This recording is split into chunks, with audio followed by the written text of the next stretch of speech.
오늘은 계속 놔두시죠. 아멘을 계속 잘할 것 같은데. 오늘은 종려주일입니다. 예수님이 예루살렘에 입성하실 때 백성들이 옷을 벗고 그 다음에 종려나무 가지를 길에 깔고 환영한다는 의미에서의 그 종려나무 종려주일입니다. 오늘부터 일주일 동안 이제 고난주간이 시작되고요. 금요일 날에 예수님이 십자가에 달리신 것을 기념해서 성금요일이 이제 또 우리가 지키고 있습니다. 그러면 이제 다음 주가 이제 부활주일입니다. 오늘은 이제 작년에 했던 종려주일 설교를 좀 이어서 하려고 하는데 여러분들이 다 까먹었을 것 같아서 한 줄로 제가 요약을 하겠습니다. 예수님이 종려주일에 예루살렘에 입성할 때 수많은 것들을 봤습니다. 자기를 환영하는 백성의 무리들, 겉옷을 벗어서 길에 까는 사람들, 종려나무를 꺾어서 까는 사람들, 또 수많은 음성을 들었고 또 옆에 있는 로마 군인들의 그 삼엄한 경계도 받고 다 했을 겁니다. 그런데 예수님이 바라본 것은 뭐였냐면 오직 십자가만 바라보고 갔다. 수많은 것들이 그 안에 있었지만 예수님은 오직 이제 며칠 후에 달릴 그 십자가만을 묵상하고 그 십자가만을 생각하며 걸어갔다. 그렇게 작년에 말씀을 드렸습니다. 오늘의 설교 제목은 뭐냐면 200만 대 1이에요. 200만 대 1, 이게 어디서 나온 근거냐? 본문에도 없는데 그렇게 생각할 수 있는데 오늘은 그 단어를 물이라는 단어에 집중을 했습니다. 보통 종려주일 하면은 어린 나귀를 타신 예수님, 종려나무, 겉옷을 벗어 환영한 무리들, 이런 제목들을 뽑는데 오늘은 물이라는 제목에 방점을 줬습니다. 한번 보실래요? 성경을 보시면 무리가 3번이 나옵니다.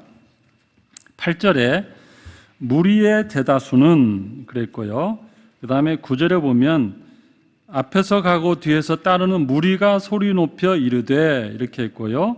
그 다음에 11절에 보면은 무리가 이르되 이렇게 말합니다. 그래서 우리는 오늘은 이 무리라는 사람에게 초점을 맞춰가지고 말씀을 전하려고 합니다.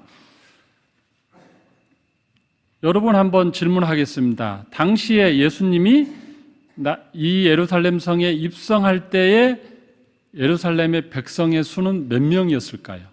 예루살렘이라는 그 도시에 머무른 사람의 수 대략 10만 명입니다. 요세푸스가 기록한 것을 보면 대략 10만 명이 그 성의 인근에 거주했다 이렇게 말합니다. 그런데 6월절에는 몇 명이 모였냐? 또 요세푸스가 기록합니다. 200만 명이 모였다. 200만 명. 엄청난 수입니다. 전 세계 인근 각지에서 이 6월절을 지키기 위해서 200만 명이 모이면 어떤 일이 벌어지겠습니까?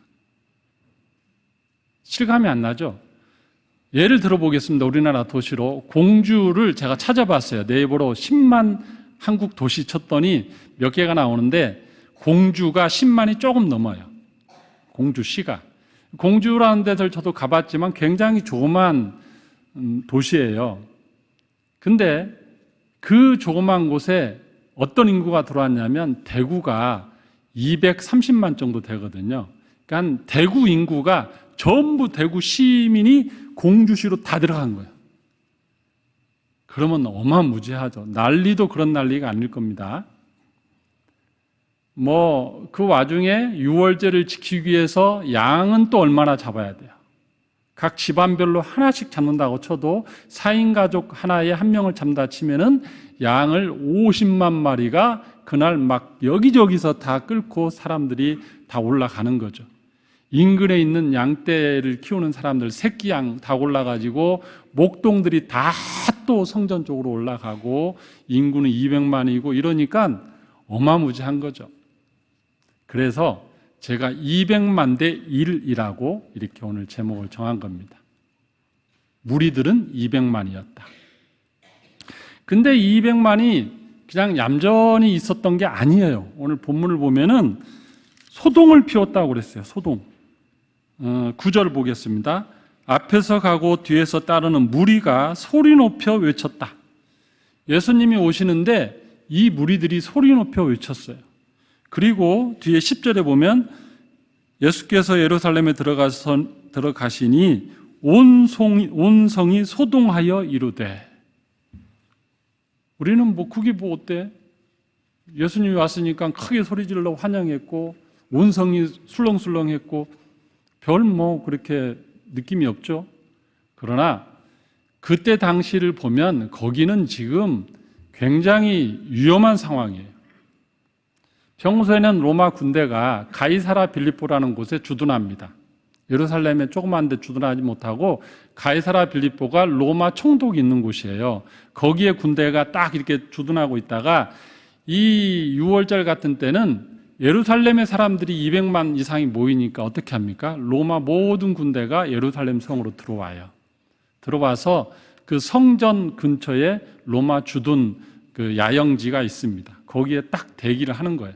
대기하는 이유는 이들이 지금 식민지인데 갑자기 우리나라로 예를 들면 1919년 3.1 운동 같은 일이 벌어질 수도 있기 때문에 거기에 주둔하고 치안을 유지하는 거예요. 이들은 언제든지 폭동을 일으킬 수 있고 해방 독립을 위해서 또 싸울 수 있기 때문에 또 그런 분파도 있었어요. 이스라엘의 종교 집단 가운데 독립을 위해서 일하는 사람들 있었고 그들은 이 시기에 충동질에서 그 일을 하려고 했죠. 이제 분위기가 이해되죠? 그러니까 200만이나 모였는 그 도시에 완전히 많은 그 분위기 가운데 소동이 일어났고 소리 지르고 하는 분위기가 됐다면 여러분이 만약에 로마의 그 주둔지 장교라면 어떻게 했겠습니까? 비상이죠, 비상. 이건 무슨 일이 일어날지 모르는 거예요. 그래서 분위기가 아주 좋지 않은 상황입니다. 자, 이게 이제 배경이에요. 그 와중에 오늘 드리고자 하는 말씀은 뭐냐면 200만 명의 마음속에는 무엇을 기대했는가 합니다. 200만 명의 마음속에는 무엇을 기대했는가. 이들은 꿈에도 해방이고 독립입니다. 우리는 언제나 다윗 시대의 그 왕 밑에서 있었던 우리나라를 이룰 것인가. 그들의 마음속에 하필이면 이게 6월절이잖아요. 6월절은 어떤 날입니까? 모세가 출애굽시킨 것을 기념한 거예요. 어린 양을 잡는 날이에요. 그것은 애굽의 강국으로부터 이스라엘이 해방된 날을 기념한 거잖아요. 하필이면 또. 그러니까 이 200만 명이란 사람들의 마음속에는 지금 뭐가 꽉 찼냐면 우리도 언젠가 다시 한번 제2의 출애굽이 일어날 것이다. 모세와 같은 구세주가 올 것인데 그 구세주가 혹시 저 예수가 아니냐? 예수님이 이미 그때 당시에 죽은 자도 살렸고요. 수많은 이적을 베풀었어요. 오병이의 기적을 베풀었고 무리도 걸었고 병자 고치고 모세보다 더한 능력을 발휘했으니까 이들의 마음속에는 이제 저 선지자 예수가 로마로부터 우리를 해방할 수 있는 인물 아닐까? 그는 또 다윗의 후손인데 이런 기대하는 마음이 꽉 차 있는데 6월절 날 예수님이 올라간 거예요. 200만 명은 기대합니다. 드디어 오늘이 그날인가. 제자들도 기대했어요. 심지어 성경 다른 곳을 보다 보면 제자들도 그것을 마음속에 기대했어요. 그러니까 예수님이 왕이 되면 이제 내가 총리 되냐, 네가 총리 되냐, 네가 국무총리 할래? 이런 식으로 서로 싸우는 장면도 나오잖아요. 그건 뭐냐면 예수님이 때가 되면 드디어 모세처럼 뭔가 기적을 일으키고 로마로부터 해방할 거다. 그런데 오늘이 그날이 아니냐고 많은 사람들이 기대한 거예요.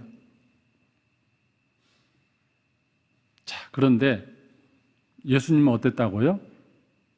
그런 것에는 아랑곳하지 않았어요. 예수님은 그들이 뭘 원하는지 정확히 알고 계셨어요.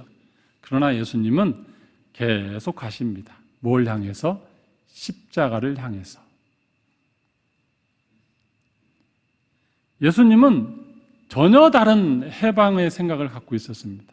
예수님은 이스라엘 백성의 로마로부터의 해방이 목적이 아니었고 전 인류의 죄와 사망으로부터의 해방을 가지고 지금 올라가는 거예요. 로마로부터의 정치적인 해방이 아닙니다.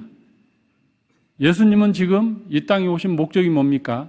선악과 사건 이후에 마귀가 이 땅을 다스리고 왕노릇하고 모든 것을 인류를 그들을 지배하고 있고 죄로 지배하고 죽음으로 지배하는 이 땅에 지금 해방자로 오셨는데 예수님은 죄와 사망을 해방시키기에 오신 거예요. 전혀 목적이 다른 겁니다. 그래서 예수님은 십자가를 향해서 계속 걸어가는 겁니다. 이제는 애굽에서부터 해방시킬 때는 어린 양이 필요했지만 이제는 내가 죽는다. 어린 양이 죽는 게 아니고 내가 죽는다. 그게 십자가입니다. 사랑하는 성도 여러분, 우리는 끊임없이 예수님을 생각할 때 세상 사람들이 바라보는 예수는 성인, 종교 지도자, 창시자, 그리고 사랑을 선포하는 수많은 그들의 어떤 평가를 합니다. 그러나 예수님의 진짜의 목적은 사단이 지배했던 죄와 사망으로부터 우리를 해방하는 그것이 온전한 하나의 목표였습니다. 이제 오늘 성찬식을 할 텐데 성찬식은 뭔가? 십자가에 달린 그 예수님이 나의 죄와 사망을 위해서 죽으셨구나. 나뿐만 아니라 인류를 위해서 죽으셨는데 그 예수를 내가 믿음으로 받아들인다. 6월절 때 애굽의 많은 장자들이 다 죽어나갈 때 오직 누구만 살아남았습니까? 문설주의 어린 양의 피를 바른 사람들은 장자들이 죽지 않고 살았습니다. 사망이 넘어갔어요. 온 인류는 사망의 지배를 받지만 그러나 예수의 십자가에 흘린 피를 나에게 바르는 순간 그 죄와 사망이 나를 넘어가는 줄로 믿습니다. 성찬식은 그런 마음을 가지고 임하시기를 바랍니다. 기도하겠습니다. 하나님 아버지 감사합니다. 200만의 무리들이 로마로부터 해방을 외치고 이 6월절 날 다시 한번 제2의 출애굽을 꿈꾸던 그때에 오직 우리 예수님은 그들을 바라보며 정치적인 해방이 아니라 온 인류를 죄와 사망 가운데서 해방코자 하는 그 마음을 가지고 십자가를 향하여 걸어가셨습니다. 하나님 아버지, 이 고난주간에 우리가 십자가를 바라보게 하여 주시옵소서. 십자가에 흘리신 주님의 찢기신 몸과 흘리신 피가 나의 몸에 들어오게 하여 주시옵소서. 오늘 성찬식을 통하여서 우리의 그러한 믿음의 고백이 있는 시간 되게 하여 주시옵소서. 감사드리며 예수님의 이름으로 기도하옵나이다. 아멘.